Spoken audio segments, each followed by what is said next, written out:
Mimi nikiambiwa kati ya Rais Samia na Jaji Chande namwamini nani, mimi nitakwambia mimi namwamini Rais Samia.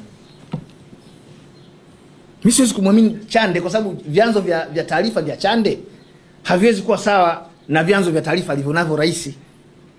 Watu wamevuka mpaka, rais anatuambia kutoka nje ya nchi wameingia ndani ya nchi hii miezi 6 kabla ya uchaguzi.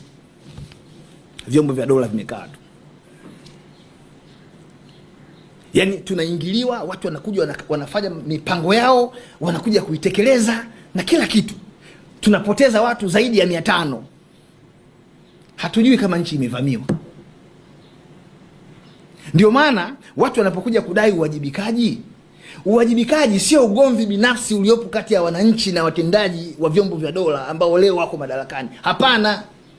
Ni dhana tu ya kuonyesha kwamba nchi ipo katika utawala bora, utawala unaofuata sheria. Tuna mfano sisi hapa mwaka 1977 mwezi Februari, Rais Mwinyi alijiuzulu wakati akiwa waziri wa mambo ya ndani. Na akina Peter Siovelo, akina Peter Kisumu walijiuzulu. Hata babake Pasco Mayala alijiuzulu. Na hatua zilichukuliwa. Huwezi kuwa na taifa ambalo ndani yake kuna watu zaidi ya 500, tena tunasema kwa kujisifu kama ni watu tu 500, yani ni vitu vya kawaida. Alafu mpaka leo hakuna mtu yeyote kawajibika.